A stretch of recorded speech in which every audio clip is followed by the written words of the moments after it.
পৌষ মাসের শুরুতেই ঢাকায় শীতের তীব্রতা বাড়তে শুরু করেছে। আজ সকালে রাজধানীতে সর্বনিম্ন তাপমাত্রা নেমে এসেছে প্রায় 15 ডিগ্রি সেলসিয়াসে। ভোর থেকে বিভিন্ন এলাকায় হালকা থেকে মাঝারি কুয়াশা দেখা গেলেও বেলা বাড়ার সঙ্গে সঙ্গে তা কেটে যায়। আবহাওয়া অধিদপ্তর ঝড় সতর্কীকরণ কেন্দ্র জানিয়েছে, সকাল 7টা থেকে পরবর্তী 6 ঘন্টায় আকাশ আংশিক মেঘলা থাকতে পারে এবং আবহাওয়া শুষ্ক থাকবে।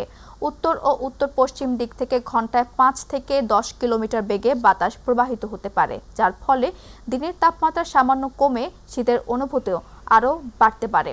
আজ সকাল 6টায় ঢাকার তাপমাত্রা রেকর্ড করা হয়েছে 15.8 ডিগ্রি সেলসিয়াস। এ সময় বাতাসে আর্দ্রতার পরিমাণ ছিল 93%।